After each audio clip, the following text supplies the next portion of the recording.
Saturday night, Sunday morning. Here it is, the midnight hour. As usual, that's when I think of something to talk about. And if I don't tell it now, I'll forget it. I try to take notes, but by the time I find the pencil, I forgot what I was going to write down as my note. In this case, written on that piece of paper says auction. Now that's supposed to trigger something up here that I was going to tell about an auction. I'm not sure what it was. So, what you see is what you get. When I thought of, I've got a story to tell.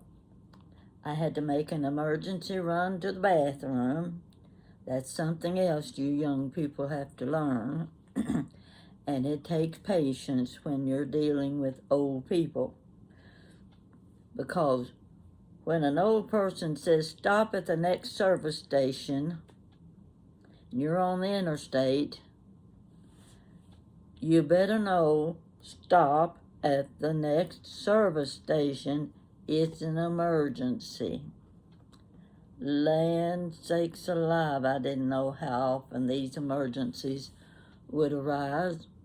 But my family has learned when I say stop at the next service station, they don't say what for. They know what for.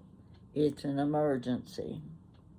So I was right in the middle of getting ready to tell you a story and punched the little go button,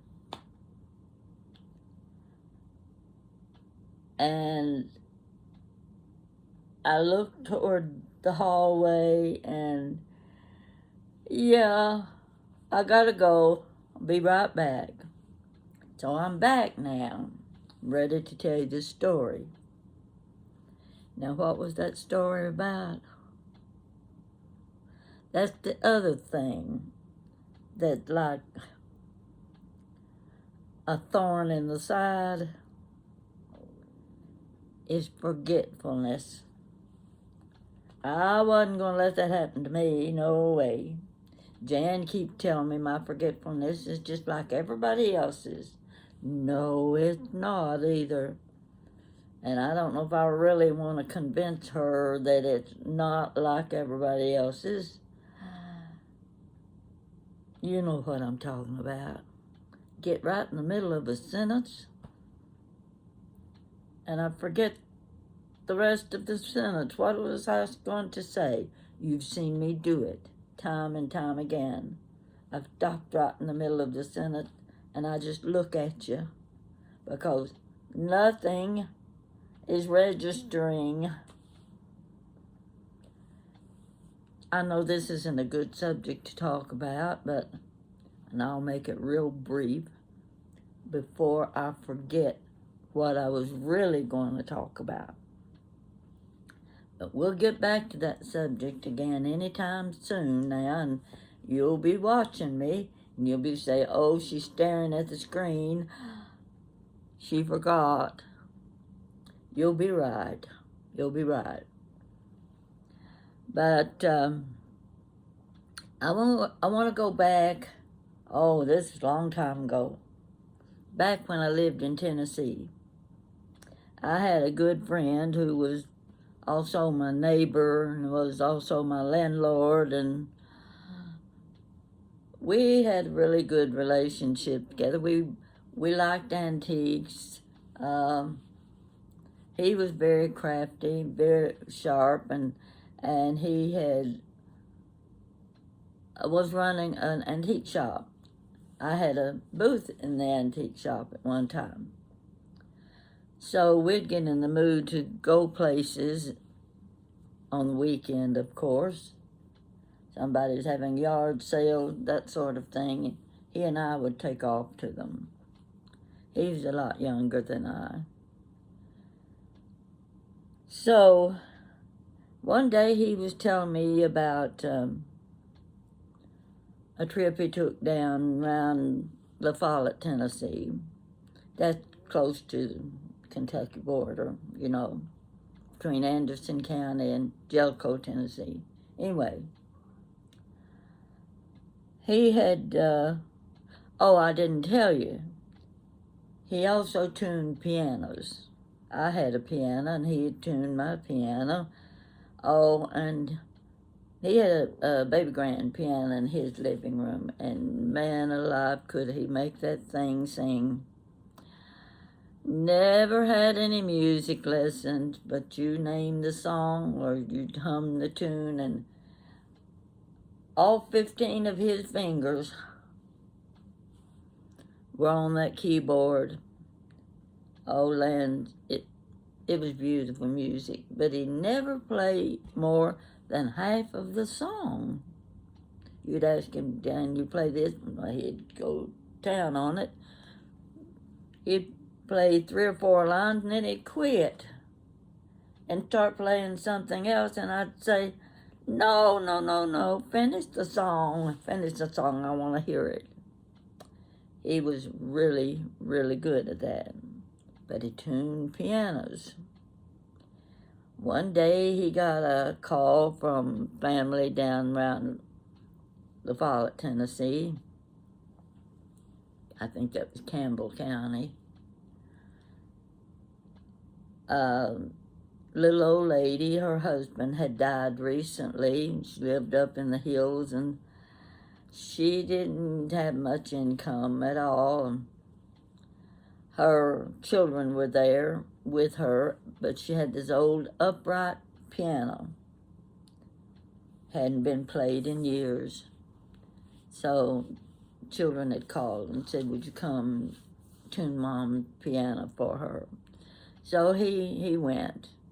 And they're moving around through the house, minding their own business, while he is taking the top off the back of, the big high-rise pianos. He's taking the top off and checking the wires and everything that you got to check inside the piano.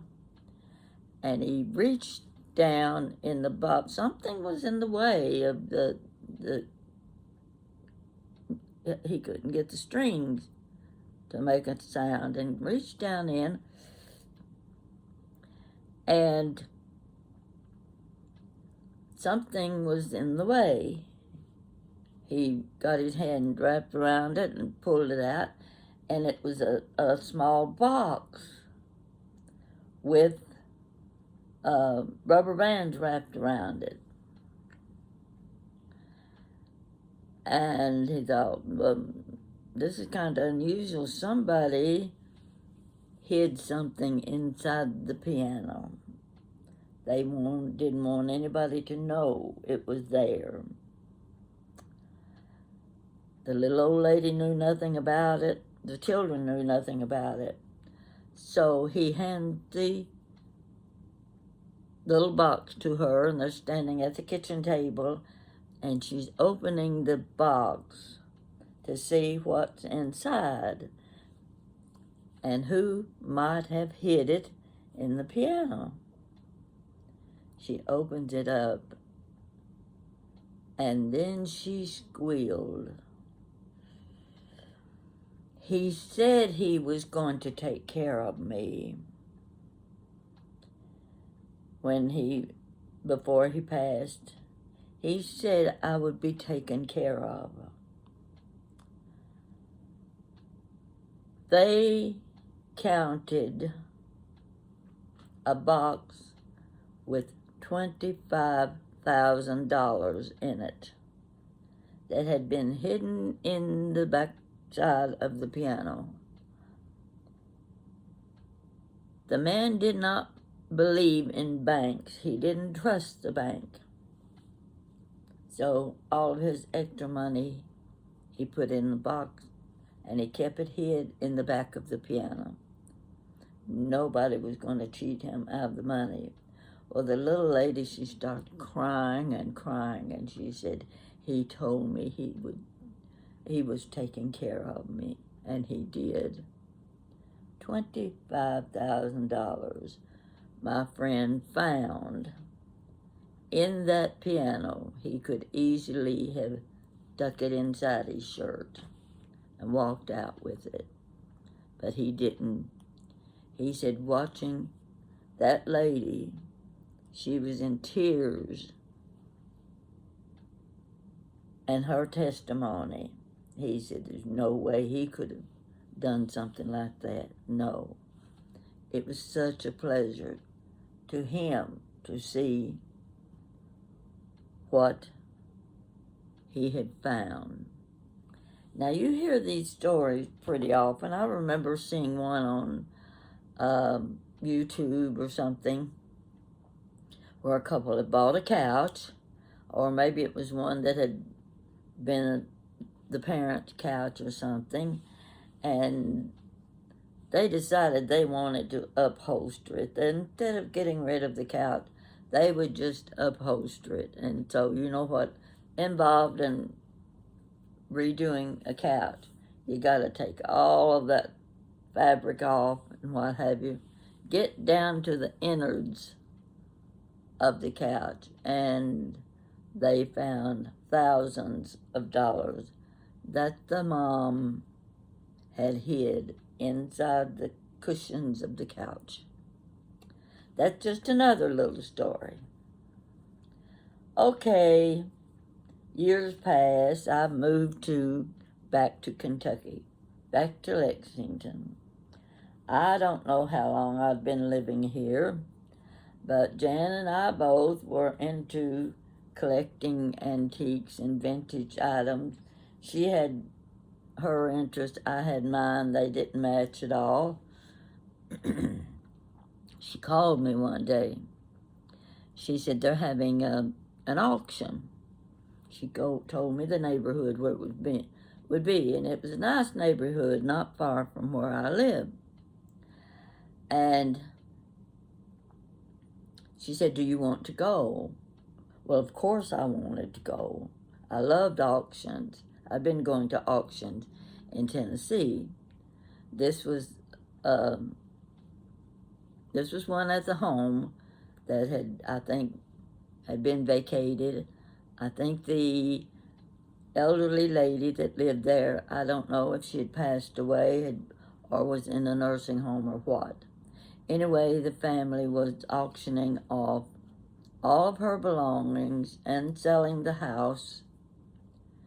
So I met Jan at the auction. It was already in progress.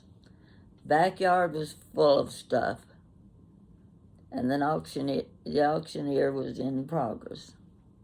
So I hadn't had a chance to go inside the house to look at anything, just what I saw outside while he was auctioneering. I walked over to a table, and there was some pieces, a couple of boxes of sewing machine parts. They were these little cams and all that make, embroidery and trimming and they did different things with your sewing machine. And it was, I think it was Kenmore. And I saw the parts, and I had bought a used Kenmore sewing machine. I don't know how long I'd had it, but I thought, I bet these parts will work on my sewing machine.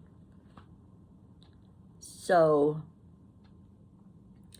the auctioneer took a break, and I asked him, because there was so much in that yard to be sold, and I thought, I don't want to hang around forever and ever just to get some sewing machine parts. So I asked him, would you bring up those parts when you come back to auctioneer? And he said, yes, he would. But he said, oh, those parts go with a sewing machine in the basement of the house. And you have to buy the sewing machine in order to get the parts. Well, I didn't want the sewing machine, really. So Jan and I decided we'd go down in the basement, we'd take a look at the sewing machine, and this is what he told me. He said there was a lady here, she bid on the sewing machine, and she was high bid. But she didn't have her number, a card with a number on it. And he said, you need to go back out to the trailer and have them give you a number, and you come back and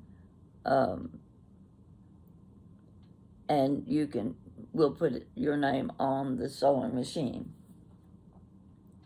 So he goes on with the auction, and he said she walked away. The trailer was parked in the driveway, and he waited for her to come back. She didn't show up.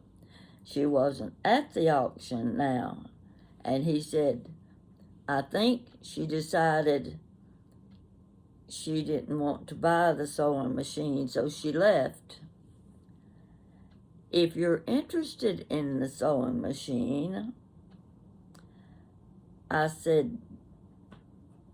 he said, you can have it for what she had bid. And I think it was like $70. Well, I really wanted those sewing machine parts. Didn't care about the sewing machine, but I had to buy the sewing machine in order to get the parts.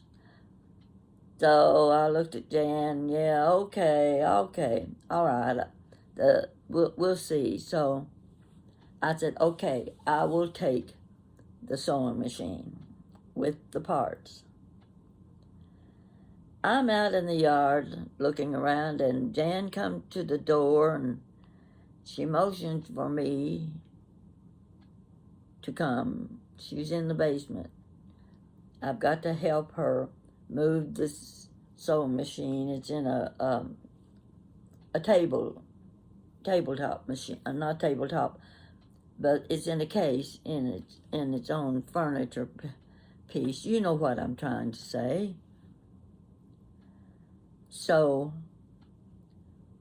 we carried it out. We noticed that the top of the machine, where you open it up and pull the machine out, that top was not functioning quite right. It was standing up a little bit. Something was blocking it, keeping you from being able to close it. Well, we'd worry about that later, because there was something down in the machine, looked like some fabric or something, that was keeping you from being able to close the machine. Okay, the auction ended. I paid my money, and we come back to my house. Jan's coming with me because she has to help me bring the sewing machine in the apartment. We come in, and we sit down on the couch, and we've got to see what's causing the machine not to open. Something stuck in there. So she reaches down in, pink fabric. It looked like a fuzzy sock or something, or a hood. Something's inside that. She opens it up. Dollar bills.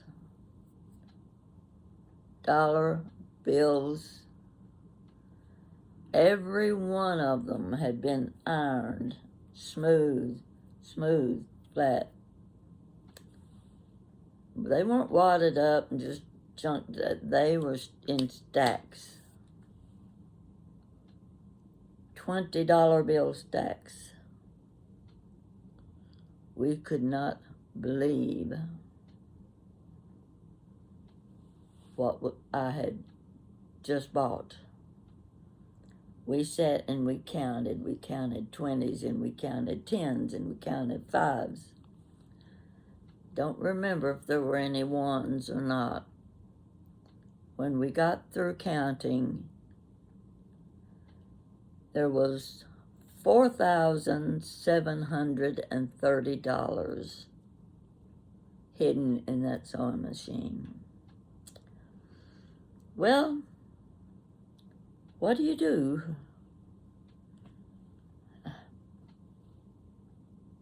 You bid on it. You were high bid. You bought it. It was yours. And I was reminded of a friend of Jan's who was an attorney. She had been to an auction down the street from me, this just about a block down the street. They held an auction every month. She had bought a small cabinet, a dining room piece, and she was high bid. So when the auction was over, they were helping her carry the piece of furniture out to her vehicle, and something rattled inside. Well, something still inside this cabinet. They opened it up, and it was sterling silver pieces. There were platters, there were bowls, there were pitchers, cream and sugars, sterling silver. Some of the most beautiful pieces you ever saw. And the man kind of looked at her, and she says, I bought the cabinet and its contents. They're mine. So, being an attorney, she knew what she was talking about. And she said, I bought it. They're mine. So, I thought about that, and I thought, well, that's what I did too.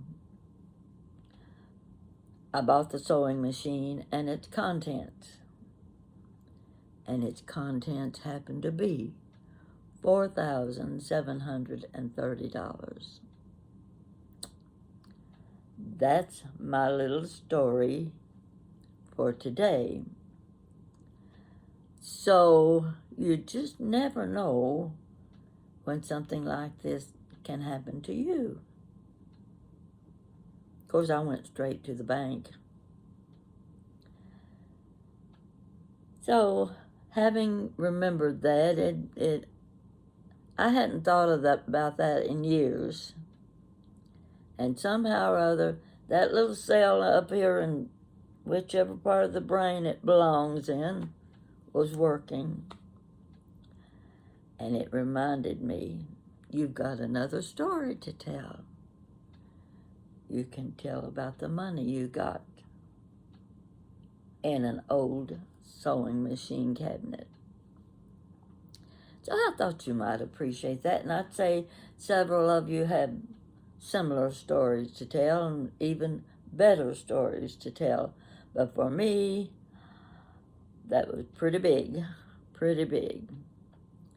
So, I'm trying to think if I've written any more little notes.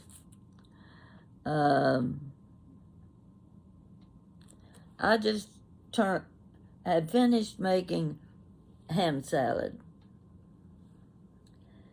Well, some of you'll know how to make ham salad out of bologna. I went to Kroger's and they had their Fisher's thick sliced bologna on sale. It was a good sale. And I said, I don't buy bologna very often, but you know what? I'll just take this home and I'll make fake ham salad. Now, your mother probably made ham salad out of bologna too.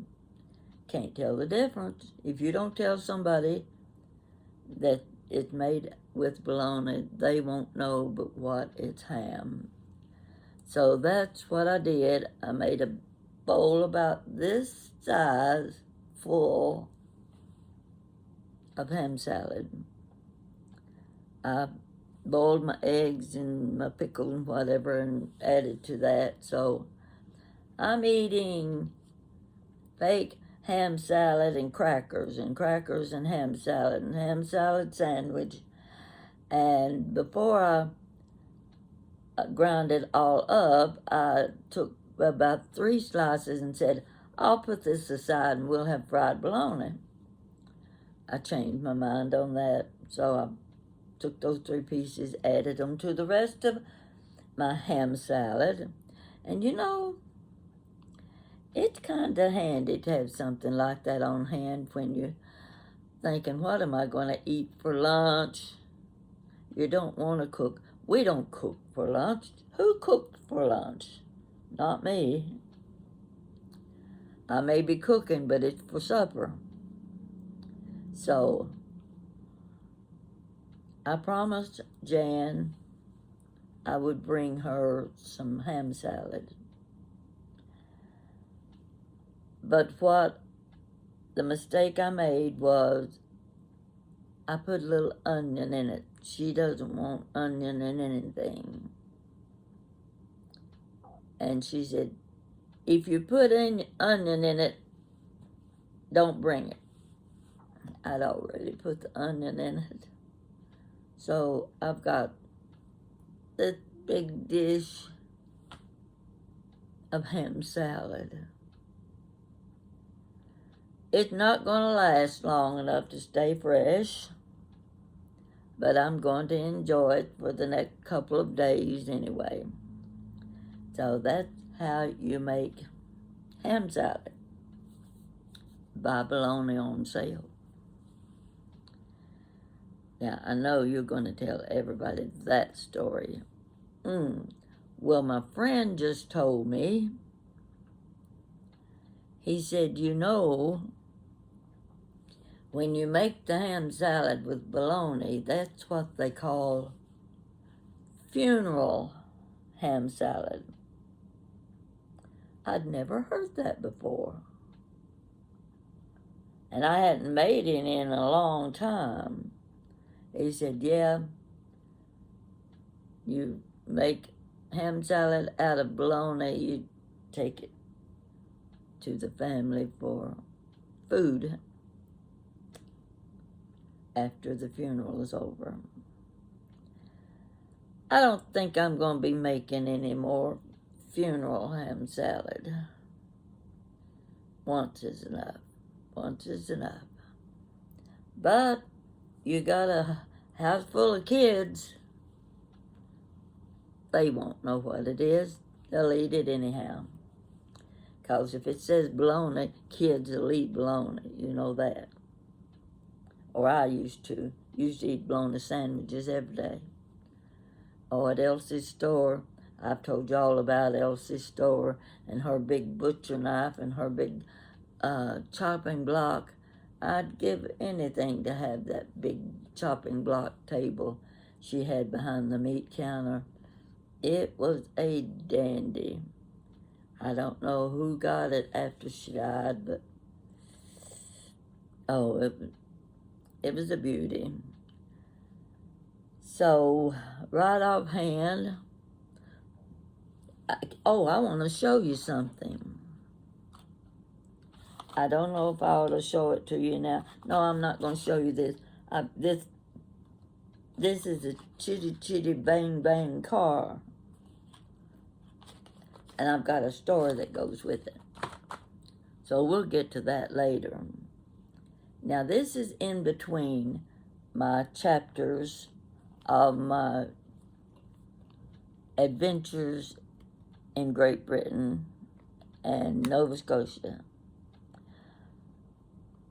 I've got my next story almost ready, and I'm going to read because I can get more detail into my story if I read it from my notebook. Here's one. Yeah, I've got them right here handy so that I can refer to them.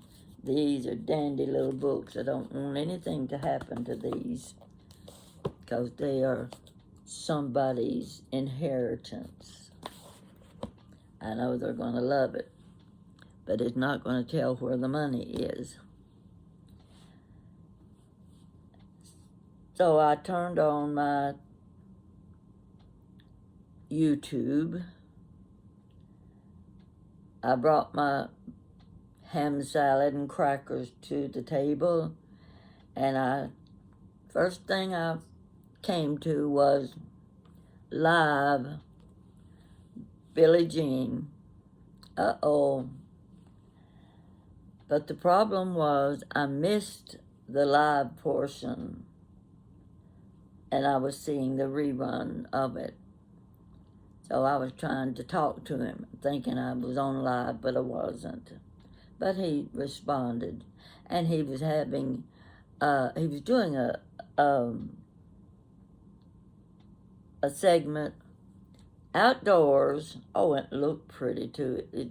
He's in Texas, and he was outdoors with his mother. She's 93 now. I think she turned 93. Lovely lady. Really, really pretty. So she was outdoors with him, and it looked so summery and pleasant. And the light air, having the sky above you and the movement of the trees and the flowers around you. That's such a pleasant feeling when you can just sit around in your lawn chair, and they both had their big orange drink. I'm not sure what was in that big orange drink, but it looked inviting. I may be asking Billie Jean, what was in that big orange drink? I might want to try it myself, because I was just sitting here drinking Dr. Pepper. Well, I'll keep drinking my Dr. Pepper, but I'll get the recipe for his big orange drink. So I noticed some of the people who had responded to him, talking to him, were friends of mine too. There was Peter and his mom. There was Bonnie from Ohio. Her name keeps popping up here and there, and I think she's getting around, isn't she? Bonnie's a wonderful person. You'd love her. And Peter too. I don't know what age Peter is, but he's such a pleasant, I'm going to say young man, because I think his mother is my age. And these people are so kind to me. I didn't realize what good friendships you could have on a computer. People talking to you. You just feel like they're your next door neighbor almost when you can talk to them on YouTube. YouTube has done a wonderful thing in connecting people. Sometimes you run into people you already know. Sometimes you realize, whoa, I think we're cousins. Now, I've got that a few times, and we've kind of, I have a friend in Texas. I wish Billie Jean knew her. Her husband, I think, is an auctioneer. She is a distant cousin of mine. She keeps up with the family history. And every now and then I have a little tidbit to contribute to her information and her history lessons, the material she is acquiring. Such an interesting person. And she does her own columns now and then that if she says it, I believe it. Because I know this lady has done her research when she starts telling you a story. I'm not going to tell you her name right now, but just remember she's one of my cousins. And she's pretty. So I've combined several subjects into this segment, and I got past the 30-minute time period. I figured 30 minutes is long enough, but the last one I did was 50-some minutes. I said, oh gosh, somebody's going to say she's going over her limit. Doesn't she know when to stop talking? You haven't heard my daughter. I have to butt in to get to say something when she's around, 'cause she's got an awful lot to say. But most of it's pretty interesting. Yeah, and you'd like her. I know you would. She's pretty busy now. She's got her husband's grandchild. See, this is not her first marriage. This is her fourth marriage. Charlie's, he's a good guy. He's good to me. He treats me really nice. And his young grandson is spending 2 weeks with them out there on that farm. Now, when I say a farm, I'm not talking about pigs and chickens and cows and horses. I'm talking about mowing hay, planting wildflowers. Oh, I don't know what all he does on that farm, but he stays pretty busy. Always got the beehives too. I've still got the jar of honey he gave me a year ago. I haven't opened it yet. Hate to ask for another jar of honey when I've already got one. But he and Jan video when they're working with the beehives. And she's got on one of those garbs with that big old thing over her, protection over her head, and those big old gloves on. And I think, that can't be my daughter out there doing that. With those thousands of bees swarming all over her. It's her all right. She doesn't mind the challenge, and she loves living on a farm. I don't get out there very often, and right now is not a good time to go because the bugs and the ticks and the chiggers, that's not for me. I don't live on green acres. That's not the life for me. And she knows it. And you know what? That keeps her protected, because she doesn't have to put up with me all the time, because I don't want to be on the Green Acres farm. I think I'll go with this. I'm on YouTube, been reading, watching Jack Nicholson on Chinatown or something. I know I've seen that movie, but I can't remember what it was about. And what was it I watching the other night? Oh, rerun. I thought, wonder how many people remember this movie. I can't even remember what I was watching. But it was one I had to watch all the way through. Now, when you start at midnight watching a movie, and it's 11:45 right now, this one will end at 12.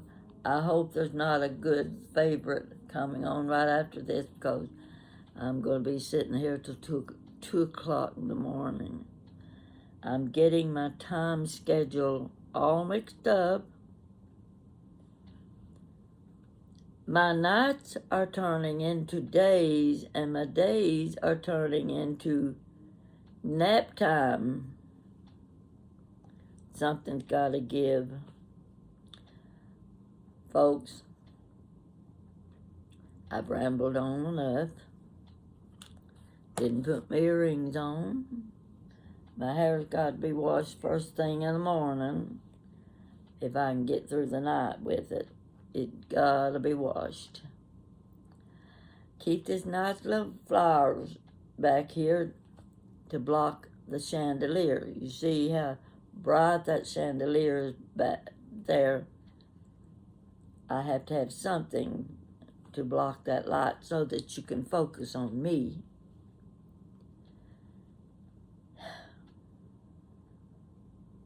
There's got to be something else I've overlooked. I guess this is it. Tomorrow's Sunday.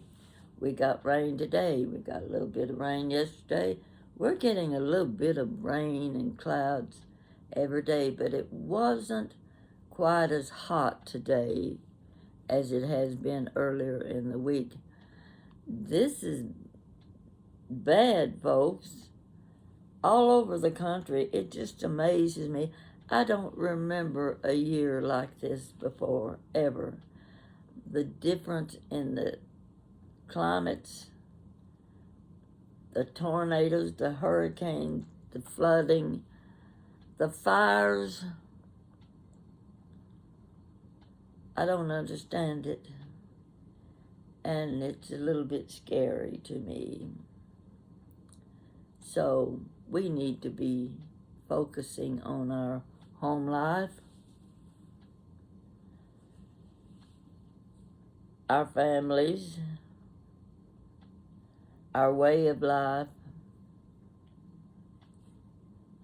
There are too many important things for us to be focusing on besides politics. That's all I got to say about that. You take care, and I hope you made it to the end of this segment.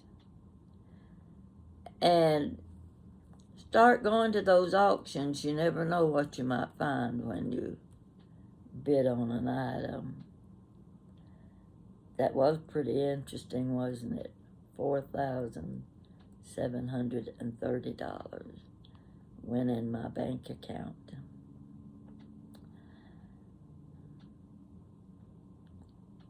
I feel for the person who spent all those years saving that money, but she's gone. And I did plan to make good use of the money, just for her benefit. So thank you for watching me, and I'll get back to chapter number 4 in the next day or two. I don't want to lose my audience. And there's so many YouTube channels now, that so many subjects, and all I'm doing is reminiscing and telling corny stories. But I'm glad you enjoy my stories. They're ordinary to me, they're ordinary to my family. They know all this stuff already anyway, because it's their way of life too. But if my way of life is a little different to yours, maybe you'll enjoy listening to me, just as I would you, because I love to hear other people's stories that lead a different life to mine. Talk to you later. You have a good night's sleep.